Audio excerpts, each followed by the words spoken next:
teenagers in this country today have the same testosterone levels as 68-year-old male. If they want to eat petroleum, they ought to add it themselves at home. But they shouldn't be feeding it to the rest of us. Make sure that we have adequate labeling so mothers who go into the grocery stores know what is good for their children, what is not. It's really exciting times for the cause of detoxification, which is a passion of mine. And it's really interesting times because now with RFK heading up the HHS, and the things that they're doing there is starting to, or going to, reveal and investigate the toxicity in our environment, and in particular the things that we're ingesting. And some really interesting discussion came out last week with RFK, and he's really talking about what they're going to do about this, the investigations that they're going to do, and the things that they're going to look into. And it's really amazing that they're doing this. It's probably a world first, I think, that this has been thoroughly investigated by, the top of the chain as far as health goes.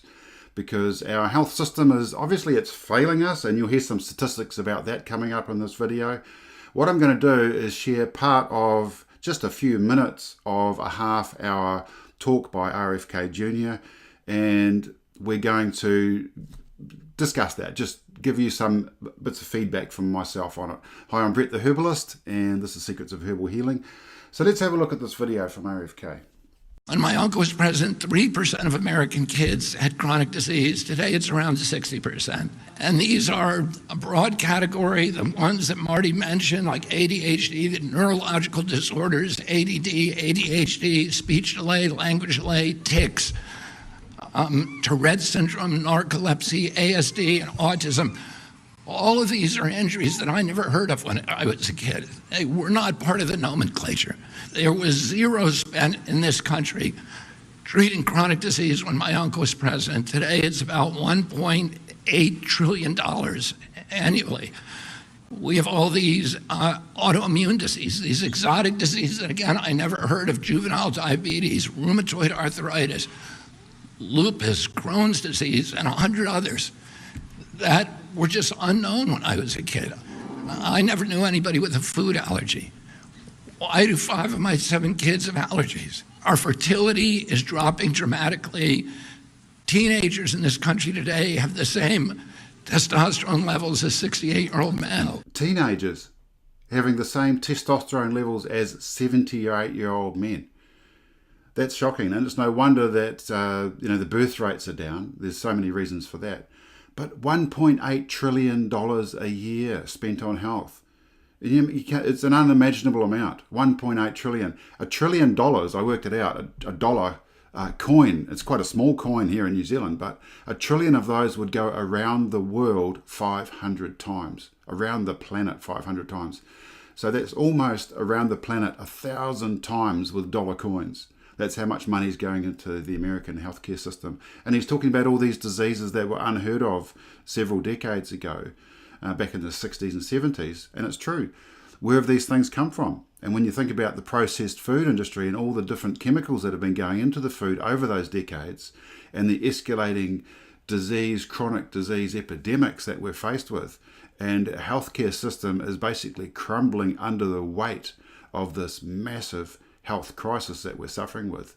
60% of the children with chronic disease already as children.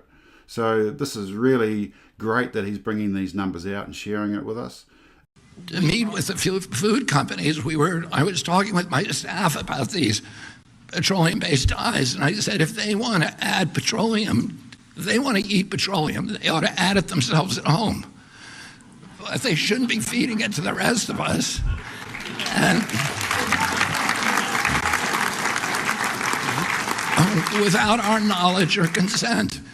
And unfortunately, we're going to get rid of the dyes, and then one by one, we're going to get rid of every ingredient and additive in food that we can legally address. There's shockingly few studies, even on food dyes, and on all these other ingredients as well. And Jay Bhattacharya, who is here and who's running the director of NIH, is now narrowly targeting these kind of food additives or scientific study, so that one by one we can start eliminating them where they can. That's another point to make there, the food dyes and chemicals. What those things are, like Tartrazine, orange-coloured dye, sunset yellow that's used in cosmetics, basic red, permanent hair dyes and things like that, but mostly the food colorings, the reds and the yellows, and those are used a lot in the food industry. And these things are toxic to the body, so they cause the liver to struggle to process, because the liver's got to process all the foreign or artificial or man-made compounds that go into the body. And of course, liver disease is a massive problem. Fatty liver disease, it's affecting up to 40% of the population. And we know that the liver is central to the whole body's control of metabolism and blood sugar and all those things. So it's no wonder that he's focusing on these, because these are in the food chain in massive amounts. And not just in the US, but all around the world. So good on him for doing this. It's really great to see. And he's got some great guys working with him, which are sort of backing this whole cause. And it's long, long overdue. And he talks about a little bit how the food industry is controlled, the media, the mainstream media, the advertising. There's so much money. Even pharmaceutical industry have a part to play in it. So he's going to talk about this in just a second. Where we can't, there's things that we'll never be able to eliminate, like sugar. And sugar is poison. And Americans need to know that. It is poisoning us. It's giving us a diabetes crisis. When I was a kid, I always say this, a typical pediatrician would see one case of diabetes in his lifetime. Today, it's 1 out of every 3 kids who walks through his office door. In our most recent study from NIH, 38% of American teens, it's half our adult population. This is existential. We are spending as much on mitochondrial disorders like diabetes as we spend on our military budget. We can't continue to exist like this. Another good point. Sugar. We talk about this quite a lot too in our previous videos, but sugar is, he talks about it here a little bit further, about it's addictive. It's like a drug. It's a powerful drug. And our brain gets hooked into this cycle of, the dopamine, the serotonin, the whole hormonal addiction cycle that we get with foods. And the processed foods are so high in these artificial sugars and enhanced sugars. So things like maltodextrin, high fructose corn syrup, fructose, and then there's all these other chemicals that are added in there as well. And he's not talking about them today, but I'm sure they're going to dig all these other chemicals up that get us addicted to that sugary food. So it's an enhanced sugar effect that we get. And these drugs basically are being given to our children in the form of lollies and candy in America, sugary drinks and so on, and also breakfast cereals. So breakfast cereals are a major candidate when it comes to sugar intake with children. So another big one to watch out for is the sugar. And the diabetes crisis is another big, big problem worldwide. And pre-diabetes, it's affecting, like he said, 30 to 50% of the population. So, and this is all down to toxins in the food industry, and toxicity in the body, an accumulation of these things over time. And we'll talk about a little bit more about the solution to this at the end of the video. Part of the etiology of these diseases is a kind of media malpractice, a mass psychosis that has our media not talking about this. And one of the possible reasons for that is the amount of money that's coming from the pharmaceutical companies into our media and from these food companies, or the advertising.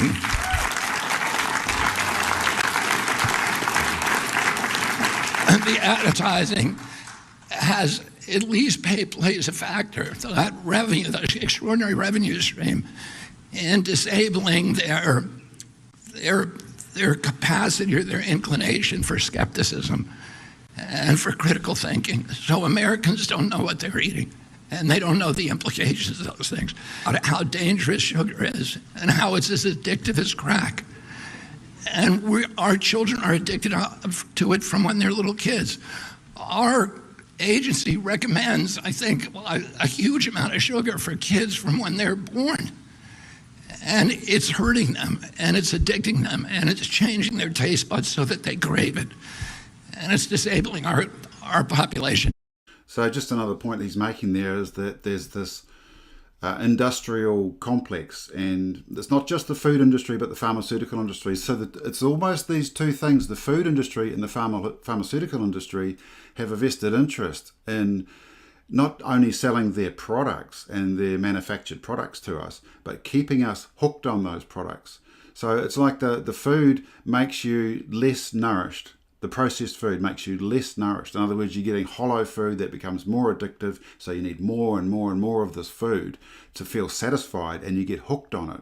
And that's what a drug does, is it gives you a high and a crash. And the reason for that is it's not proper nutrition. So you're not nourishing yourself. Like with alcohol or cigarettes or any other kind of drug, it gives you that good feeling that you would get from being well nourished, but it's a false and it's a fake kind of feeling. It's a fake high, it's a fake feeling of satisfaction. And so there's a crash afterwards. Same with this food, this processed food. All the chemicals, all the fake sugars, the fats, the processing, it makes you feel great really, really quickly, really fast, like a drug.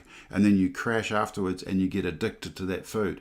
And so the same as any other drug, it becomes toxic because you want more and more and more of it, and it overloads the body. And so therefore you get a metabolic crash and a disaster, a disease. And that's the cause of all these chronic diseases. Of course, it makes perfect sense. Why have we got no cause known? Why the mainstream system is keep pumping us full of drugs is, again, a false fix, because it's not healing the body, not healing the problem. It's just more chemicals added to the chemicals that have caused the problem. So you get a double chemical effect in the body. And that explains the whole epidemic, the health crisis, the escalating health burden on the system that is failing to treat the actual cause of the problem. And so RFK is doing such a fantastic thing here, bringing this to the front. And that's why there's been so much hate and so much anger and so many people trying to tear him down, because what he's doing is going to reveal the truth. And unbiased science is the only way to do that, and to research these things which haven't been researched. And why haven't they been researched? Why has this been swept under the carpet for so long? And we've all seen the documentaries that have been going around in the last decade or so about this.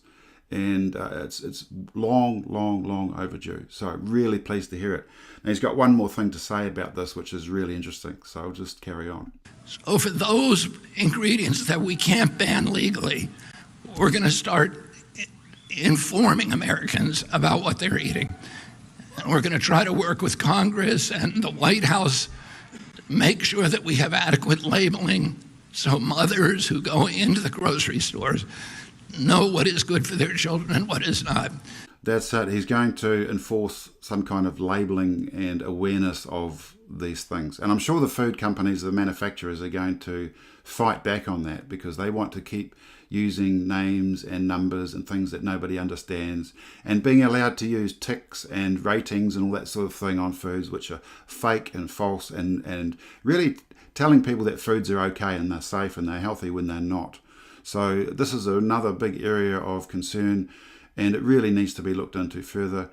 What we call food, what we call healthy food, is really not the case in a lot of the manufactured products that you find on the supermarket shelves. And the only way to avoid this long term is to, like what we call a detox or a cleanse, but making it a long-term lifestyle or habit is whole food, unprocessed food, more plant-based food, and also organic food wherever you can. So you get away from the chemicals, the sprays, the additives, the things that are put into your food, and the processing.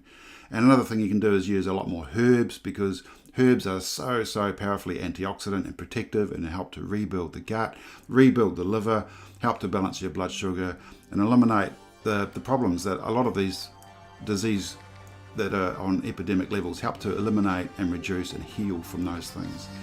So I hope that's been helpful.